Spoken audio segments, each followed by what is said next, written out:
Friends, welcome to my third lecture of the course CC math 503। Lecture ની શરૂઆત કરતા પહેલા એક અગત્યની વાત કરી લઉં।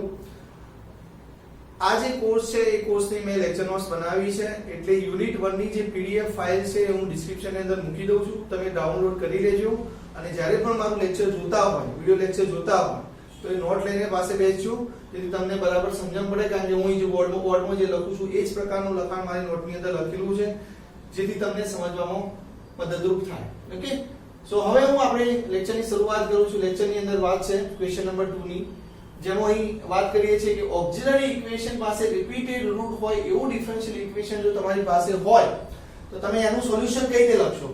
તો અહીં મેં એક ડિફરન્શિયલ ઇક્વેશન લીધું છે d m2y 0। તો ધારો કે અહીં આપણે ઓક્સિલરી ઇક્વેશન વિચારીએ છીએ, તો ઓક્સિલરી ઇક્વેશનમાં m રૂટ છે એ કેટલી વખત મળશે? 2 વખત મળશે। मतलब m રૂટ રિપીટ થાય છે, એક વખત મળતું નથી, એ 2 વખત મળે છે। તો એ વખતે તમે y સોલ્યુશન, આ ડિફરન્શિયલ ઇક્વેશન નું સોલ્યુશન એટલે કોણ? y। તો y કેવી રીતે લખશો? તો m જે રૂટ છે એના આધારે અહીં કયું ફેક્ટર, કયું ટર્મ લખવાનું? e⁻mx લખવાનું, અને 2 વખત આવે છે માટે અહીં c1 ની જગ્યાએ c1x c2 લખીશું। ઓકે, હું તમને સોલ્યુશન પછી સમજાવીશ। પહેલા આપણે આ ડિફરન્શિયલ ઇક્વેશન નું સોલ્યુશન આ છે એ આપણે સાબિત કરીએ। ચલો તો સાબિતી તરફ જઈએ। તો d - m2 y 0 આપણું ડિફરન્શિયલ ઇક્વેશન છે। પહેલા સ્ટેપ હું શું કરું? આને આ રીતે લખું, d - m * d - my = 0। ચલો હવે અહીં આ d - my છે એને હું નામ આપી દઉં છું u।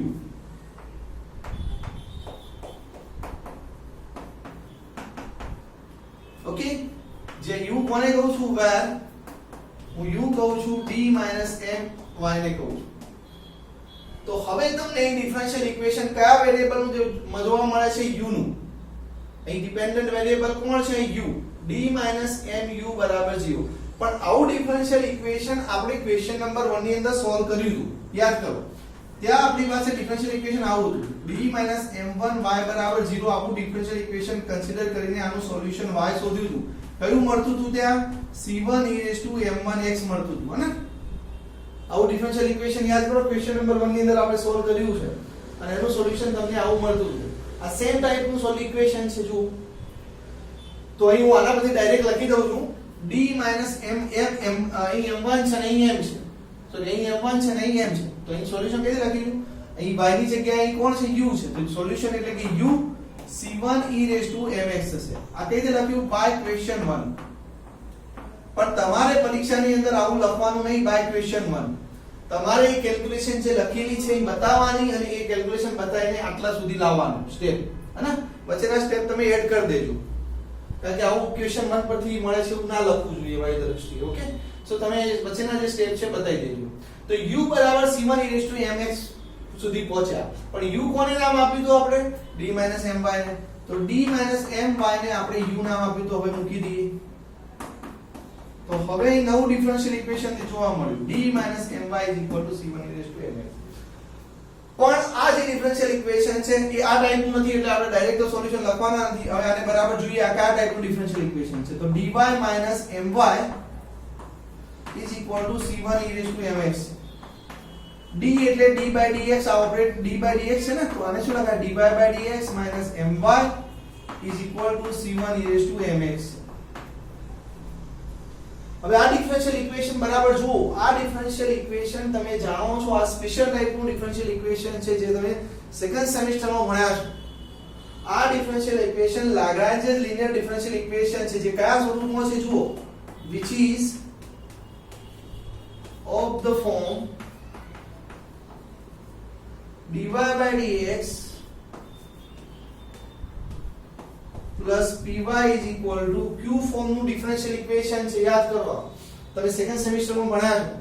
હવે હું પહેલા આ ટાઈપના ડિફરન્શિયલ ઇક્વેશનના સોલ્યુશનની વાત કરી લઉં। ચલો ફરીથી રહી આપણે યાદ કરી લઈએ કે એ ડિફરન્શિયલ ઇક્વેશનના સોલ્યુશનની કઈ રીતે મેળવાય।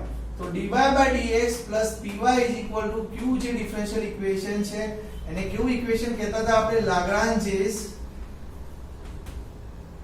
Linear equation, linear differential equation.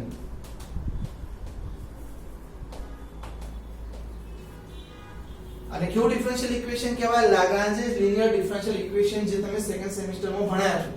ચલો આનું સોલ્યુશન તમારે શોધવું હોય તો તમે શું કરતા હતા ત્યાં? તો ત્યાં તમે પહેલું સ્ટેપ કરતા હતા ફાઇન્ડ IF. IF એટલે કે ઇન્ટિગ્રેટિંગ ફેક્ટર. અને ઇન્ટિગ્રેટિંગ ફેક્ટર ની ફોર્મ્યુલા ત્યાં તમે લખતા હતા integration e raise to integration pdx. p ક્યાંથી લેવાનો? તો જે અહીં છે ને p y નો આગળ જે છે એ p લેવાનો. ઓકે, તો પહેલું કામ તમારે IF શોધવાનું. પછી જે તમારે સોલ્યુશન લખવાનું છે તો સોલ્યુશન કોના પરથી મળશે? તો સોલ્યુશન તમારા સોલ્યુશન માટે તમારે આ યાદ રાખવાનું y IF is equal to q into y into IF is equal to integration q into IF dx plus c. તો એ સોલ્યુશન કોણ છે? આ ડિફરન્શિયલ ઇક્વેશન નું સોલ્યુશન એટલે કોણ? y. તો y અહીંથી મળશે, પછી y ને કરતા બનાવી દેવાનું. પણ સોલ્યુશન તમને આના પરથી મળશે y into IF integration is equal to integration q into IF dx plus c. આના પરથી તમને સોલ્યુશન મળશે. તો જ્યારે પણ આ ખાસ સમજજો, કારણ કે આગળ ઘણા બધા એક્ઝામ્પલ છે જેની અંદર તમને ડિફરન્શિયલ ઇક્વેશન આ સ્વરૂપમાં મળશે ને એટલા માટે આ મેથડનો તમારે ઉપયોગ વારંવાર કરવાનો આવશે. માટે આ સમજી લેજો. જ્યારે પણ તમારી પાસે આવું ડિફરન્શિયલ ઇક્વેશન આવે એટલે પહેલા p અને q નક્કી કરી દેવાના. પહેલું IF શોધી નાખવાનું. IF એટલે e raise to integration pdx શોધી નાખવાનું. પછી આની અંદર મૂકી દેવાનું અને પછી y ને કરતા બનાવો એટલે તમને y મળે ને y આ ડિફરન્શિયલ ઇક્વેશન નું સોલ્યુશન થશે. ઓકે, સો આપણી પાસે એવું ડિફરન્શિયલ ઇક્વેશન આવીને ઊભો રહ્યું નહીં dy dx py q. તો આપણે એને ચલો સોલ્વ કરીએ. તો સોલ્વ કરવા માટે p આપણે પહેલું કામ શું કરીશું? આપણે IF શોધીશું. IF એટલે e raise to integration pdx. ચલો p બરાબર કેટલા છે? p બરાબર કમ્પેર કરવાને આની સાથે p બરાબર -m છે તો હું -m મૂકું છું. પણ -m તો શું છે? કોન્સ્ટન્ટ છે. તો -m ને બહાર કાઢી દો તો અંદર કેટલા વધે? 1 વધે અને 1 નું ઇન્ટિગ્રેશન શું થાય? ચલો એક સ્ટેપ વધારો. -m ને બહાર કાઢો, અંદર 1 વધે, 1 ઇન્ટિગ્રેશન dx. તો 1 નું ઇન્ટિગ્રેશન શું થાય? x થાય. તો ટોટલી શું થશે? e રેઝ ટુ -mx થશે. e raise to -mx. તો તમને IF મળી ગયો છે. તો હવે આની અંદર મૂકી દો અને પછી y ને કરતા બનાવીશું એટલે સોલ્યુશન મળશે. ચલો હું કાઢી દઉં છું. તો હવે એટલે કે નાઉ y into IF is equal to integration q into IF dx plus c લઈ આવો. ઓકે, ચલો y into IF કેટલા છે? e રેઝ ટુ -mx મળ્યા છે આપણને. અને q કેટલા છે? તો q અહીંથી મળે તમે કારણ કે આની સાથે સરખાવશો એટલે q મળશે ને. કયા છે? c1 e raise to mx. c1 e raise to mx છે. અને IF કેટલા મળ્યા છે તમને? e રેઝ ટુ -mx મળ્યા છે પ્લસ c. તો ટોટલી તમને મળે છે y e raise to -mx. અહીં જો e રેઝ ટુ mx છે, e રેઝ ટુ -mx છે. તો e રેઝ ટુ કેટલા થાય? આધાર સરખું હોય તો ઘાતાંકનો સરવાળો થાય. સરવાળો કેટલો થશે? 0 થાય ને. mx -mx. તો e રેઝ ટુ કેટલા થશે? 0 થાય. e રેઝ ટુ 0 1 થાય. તો અહીં ટોટલી વધે શું? આની જગ્યાએ c1 વધશે. અને c1 તો કોન્સ્ટન્ટ છે તો c1 ને બહાર કાઢી દઈએ તો અંદર શું વધે? હવે 1 વધે. 1 નું ઇન્ટિગ્રેશન x થાય. તો c1x c રહેશે. તો y is equal to તમારી પાસે શું આવ્યું? હવે y ને કરતા બનાવવાનું ને તમને કહ્યું કે પછી y ને કરતા બનાવ તો e રેઝ ટુ -mx ને પેલી વાર લઈ જઈએ તો e રેઝ ટુ mx થશે. આ બાજુ શું રહ્યું? c1x c. પણ આપણે સોલ્યુશન ની અંદર c2 લખ્યા છે તો c2 સેટ કરી દઈએ ને. અહીં c ની જગ્યાએ c2 કહી દઈએ. c2 કહી દો. આવી ગયું સોલ્યુશન. તો અહીં જ્યારે આપણી પાસે આવું ઇક્વેશન હોય તો એનું સોલ્યુશન આવું દેખાય. હું એક નોંધ કરી દઉં કે અહીં 2 ટાઈમ્સ મતલબ આ જે રૂટ m રૂટ 2 વખત જોવા મળે છે ને. તો ધારો કે r વખત જોવા મળતું એટલે કે 3 4 5 6 7 એ રીતે વધારે વખત જોવા મળતું તો તમે રૂટ કઈ રીતે મતલબ એક સોલ્યુશન કઈ રીતે લખશો? તો નોટ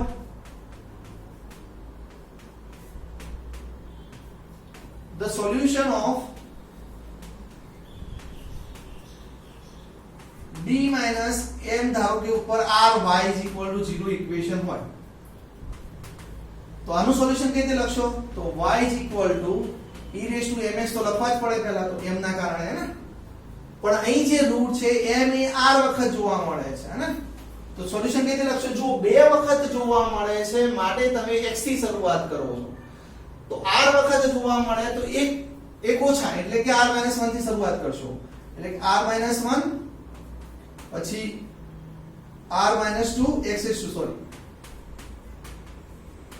ક્યાં સુધી જવાનું અપ ટુ લાસ્ટલી કોન્સ્ટન્ટ સુધી જવાનું એટલે ઓન્લી કોન્સ્ટન્ટ મતલબ x ની ઘાત 0 થાય ત્યાં સુધી જવાનું એટલે અહીં c1 છે ત્યારે અહીં 1 છે તો 1 થાય છે ને તો અહીં છેલ્લું કયો કોન્સ્ટન્ટ આવતો હશે સેટ કરો x ની કઈ પાવર થતી હોય r - r થાય ત્યારે અહીં x પૂરો થઈ જતો હોય ને તો r - 1 છે ત્યારે અહીં ઇન્ડેક્સ 1 છે r - 2 છે ત્યારે ઇન્ડેક્સ 2 છે તો અહીં કયો આવતો હોય કોએફિશિયન્ટ r - r છે તો હે ને કયો ઇન્ડેક્સ આવે નીચે ઇન્ડેક્સ કઈ આવતી હોય r આવતી હોય ને ત્યારે જ x * અહીં 0 થાય ને x * 0 થાય હવે હું કાઢી દઉં છું તો છેલ્લો તમારો જે કોન્સ્ટન્ટ હશે cr હશે તો ઇન શોર્ટ તમે પણ એ અગત્યની વાત નથી સમજવાની વાત એ છે કે જો ઉપર r પાવર આવતી હોય મતલબ m જો રૂટ r વખત રિપીટ થતું હોય તો x * r - 1 થી ચાલુ કરીને છેક કોન્સ્ટન્ટ c1 સુધી પહોંચવાનું હવે આ ઘણીવાર તમે આ રીતે લખો છો અથવા તો ઘણીવાર હું બીજી રીતે પણ તમને લખાય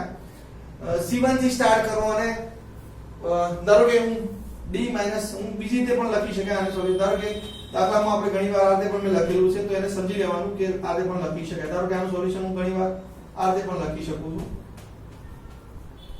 મતલબ એ સેમ જ વસ્તુ થાય y = e mx અહીં પેલા x થી લખીએ છીએ અહીં c1 + c2 એ સાથે લખો r વખત હોય તો બે સેમ જ વાત થઈ ઘણા કન્ફ્યુઝ થાય એટલા માટે હું તમને આ વાત કરી દઉં છું કે કન્ફ્યુઝ થતા નહીં c1 + c2x વત્તા ક્યાં સુધી જવાનું આ શું કહેવા માંગે છે કે જો 2 પાવર હોય મતલબ m √ 2 વખત હોય તો c1 કોન્સ્ટન્ટ થી ચાલુ કરીને એક પાવર ઓછી હોય ત્યાં સુધી પહોંચવાનું અહીં આ શું કહેવા માંગે છે કે જો r પાવર હોય તો c1 થી સ્ટાર્ટ કરીને ક્યાં સુધી જવાનું c1 c2x x ની પાવર વધારતા જવાનું કઈ પાવર સુધી જવાનું x ની છેક r - 1 અને r કરતા એક ઓછી પાવર સુધી જવાનું હવે અહીં r - 1 છે જો અહીં ઉપર પાવર 1 છે ને અહીં x ની ઉપર 1 પાવર છે ત્યારે 2 છે તો અહીં r - 1 છે તો અહીં કઈ ઇન્ડેક્સ આવતી છે cr આવતી છે તો ઘણીવાર આ રીતે લખીએ છીએ કોન્સ્ટન્ટ થી શરૂઆત કરીને x * r - 1 પાવર સુધી જઈએ છીએ ઘણીવાર x * r - 1 થી સ્ટાર્ટ કરીને આ રીતે લખીએ છીએ તો તમે સોલ્યુશન તો ગમે તે રીતે લખી શકો ઓકે સમજણ પડી જોઈ લો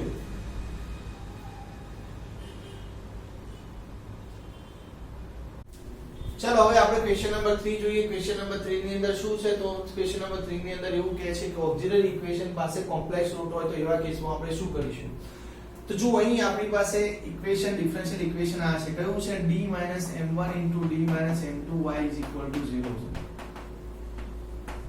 હવે ચલો તમે આનું ઓક્સિલરી ઇક્વેશન લખો તો એના રૂટ કયા તરીકે કોણ મળશે m1 અને m2 મળશે પણ એ કેવા છે કોમ્પ્લેક્સ નંબર છે m1 = α + iβ છે અને m2 α - iβ છે એ વાત કરતા એક વાત અગત્યની એ વાત કરું કે તમને જ્યારે તમને એક કોમ્પ્લેક્સ નંબર α + iβ મળતો હશે તો એનો કન્જ્યુગેટ સાથે મળતો જ હોય કારણ કે આ જે રૂટ આવવાના છે એ ક્વોડ્રેટિક ઇક્વેશનના કારણે આવવાના છે એટલે તમને એક કોમ્પ્લેક્સ નંબર મળતો હશે તો બાજુનો એનો કન્જ્યુગેટ બાજુમાં તમને મળતો જ હશે ઓકે સો m1 = α + iβ હશે તો તમને m2 = α - iβ રૂટ મળતું હશે તો અહીં આપણી પાસે d - m1 d - m2y = 0 differential equation છે જે m1 = α + iβ છે m2 α - iβ છે તો સોલ્યુશન આવા સ્વરૂપમાં લાવવાનું છે ચલો સોલ્યુશન લાવવાનો પ્રયત્ન કરીએ પણ આવું ઇક્વેશન તો તમે ક્વેશ્ચન નંબર 1 ની અંદર જોયું જ છે ને આવું ઇક્વેશન તો ત્યાં તમે સોલ્યુશન લખતા હતા y કે જે લખતા હતા c1 e m1x + c2 e m2x તરીકે લખતા હતા પણ અહીં આપણી પાસે m1 કેટલા છે α + iβ કોમ્પ્લેક્સ નંબર છે તો મૂકી દઈએ c1 e α + iβ x + c2 e α - iβ x હવે આને આપણે સિમ્પ્લિફાય કરીએ કારણ કે આપણું સોલ્યુશન જે લાવવાનું છે આવું સ્વરૂપ તો છે નહીં હે ને સાબિતીની અંદર મતલબ સ્ટેટમેન્ટની અંદર તો એવું તમારે સિમ્પ્લિફાય કરવું પડે તો સિમ્પ્લિફાય કરવા માટે શું કરીશું જો જુઓ c1 આ શું છે e⁴x + iβx છે તો છૂટા કરીએ તો આને કેવી રીતે લખાય e⁴x * e⁴iβx તમે લખી શકો પ્લસ અહીં કેવી રીતે લખશો e⁴x * e⁻iβx લખશો આને છૂટા કરી સિમ્પ્લિફાય કરતા અહીં જુઓ e raise to alpha x અહીં પણ જોવા મળે છે, e raise to alpha x અહીં પણ જોવા મળે છે, અને કોમન કાઢીએ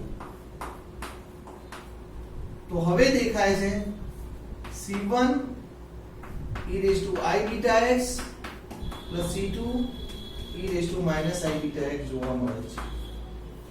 પણ હજુ આપણે સોલ્યુશનના સ્વરૂપમાં પહોંચ્યા નથી. આપણે જે જોઈએ છે એમાં e raised to એ બધા એક્સપોનેન્શિયલ ફંક્શનની જગ્યાએ કોસાઇન અને સાઇન ફંક્શન છે. તો એવું કનેક્શન આપતું ફોર્મ્યુલા તમે જાણો છો, e raised to I theta બરાબર જાણો છો શું છે, cos theta i sin theta તમે લખી શકો, હે ને? એ જ રીતે e raised to minus I theta બરાબર શું લખી શકો, cos theta minus I sin theta છે. આ કઈ ફોર્મ્યુલા કહેવાય? આને આપણે યુલર્સ ફોર્મ્યુલા કહીએ છીએ, જે તમે સેકન્ડ સેમેસ્ટર ની અંદર ભણ્યા છો. તો હવે હું શું કરું છું, અહીં e raised to I beta x ની જગ્યાએ શું લખીશ આ ફોર્મ્યુલાના આધારે is equal to e raised to alpha x into e raised to alpha x into c1 e raised to I beta x ની જગ્યાએ શું લખીશ, cos beta x plus I sin beta x લખીશ plus c2 e raised to minus I beta, sorry I છે, આ I છે અને આ પણ I, e raised to minus I beta x ની જગ્યાએ શું લખીશ આ ફોર્મ્યુલાના આધારે, cos beta x minus I sin beta x इति બ્રેકેટ. હવે અહીં આપણી પાસે cos ફંક્શન બે જગ્યાએ જોવા મળે છે, અહીં પણ જોવા મળે છે, તો આપણે એક કામ કરીએ, આ જે cos ફંક્શન જોવા મળે છે ને એને કોમનલી લઈએ. તો cos ફંક્શન ને કોમન લઈએ તો cos સાથે કોણ કોણ આવશે, c1 અને c2. જુઓ c1 આવશે અને c2, c1 plus c2. sin beta x સાથે રીતે જોઈએ તો કોણ આવશે, તો જુઓ c1i minus c2y, એટલે હું આને સાઈડમાં રાખી દઉં તો c1 minus c2 આવશે. ઓકે, તો અહીં લગભગ આપણે પહોંચી ગયા છે. ખાલી આ જે છે c1 plus c2 અને I c1 minus c2 જે છે એને આપણે નામ આપી દઈએ a અને b, કેપિટલ A અને કેપિટલ B. તો શું થાય,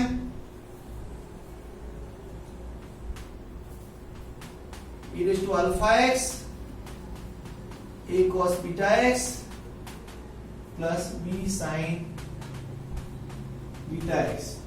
અહીં c1 અને c2 શું છે, આર્બિટ્રરી કોન્સ્ટન્ટ છે, અહીં મેં લખ્યું નથી પણ અહીં લખીએ તો શું કહેવાય, where a and b are arbitrary constants. है ना, a અને b શું છે, આર્બિટ્રરી કોન્સ્ટન્ટ છે. એ c1 અને c2 શું હતા, આર્બિટ્રરી કોન્સ્ટન્ટ હતા, તો a અને b પણ શું છે, આર્બિટ્રરી કોન્સ્ટન્ટ. અહીં a કોને કયા આપણે, c1 c2 અને b કોને કયા, I c1 c2. તો આપણે જે ફોર્મેટ જોઈતું હતું, મતલબ જે સ્વરૂપ જોઈતું હતું સોલ્યુશનમાં, એ કયું e raised to alpha x a cos beta x plus b sin beta x. Okay, હવે ચલો વાત એ છે કે આપણે આનો ઉપયોગ દાખલામાં કઈ રીતે કરીશું. તો હું એ સમજૂતી આપી દઉં. તો અહીં આપણી પાસે ડિફરન્શિયલ ઇક્વેશન ધારો કે તમને આવું આપેલું છે d - m1 d - m2y = 0, જેની અંદર તમને બે રૂટ જોવા મળે છે, m1 બરાબર આલ્ફા વત્તા I બીટા અને સાથે સાથે એની કન્જ્યુગેટ પણ મળે છે, જે મળવો જ જોઈએ, alpha minus I beta. Okay, તો એવા કેસમાં તમે y સોલ્યુશન લખવું છે તો કઈ રીતે લખશો એની વાત કરી છે. આ થિયરમ શું કહેવા માંગે છે, મતલબ આ ક્વેશ્ચન શું કહેવા માંગે છે એની વાત કરી. તો ચલો અહીં આપણી પાસે બે રૂટ છે, m1 અને m2, જે અહીં આલ્ફા વત્તા I બીટા છે, આલ્ફા માઈનસ I બીટા છે. તો આલ્ફા શું છે, અહીં રિયલ પાર્ટ છે, આલ્ફા શું છે, રિયલ પાર્ટ, અને બીટા એ ઇમેજનરી પાર્ટ છે. તો આપણે સોલ્યુશન કઈ રીતે લખીશું, e raised to, અહીં જો સ્ટેટમેન્ટમાં લખ્યું છે એ પ્રકારે એ સોલ્યુશન આ રીતે લખીશું, e raised to alpha x into c1 cos beta x plus c2 sin beta x લખીશું. તો આલ્ફા ની જગ્યાએ શું મૂકીશું, તો તમને જે કોમ્પ્લેક્સ નંબર જે આપેલા હશે ને રૂટ તરીકે, ઓક્સિલરી ઇક્વેશન ના રૂટ તરીકે તમને જે કોમ્પ્લેક્સ નંબર મળતા હશે એનો જે રિયલ પાર્ટ હશે એ આલ્ફા ની જગ્યાએ મૂકવાનો અને જે ઇમેજનરી પાર્ટ છે બીટા ની જગ્યાએ મૂકવાનો. તો આ જે વાત થઈ એ કોની વાત થઈ કે દાખલાની અંદર આપણે સોલ્યુશન કઈ રીતે લખીએ એની વાત થઈ. ઓકે, સો બાકીનું આપણે હવે નેક્સ્ટ ટાઈમ જોઈશું.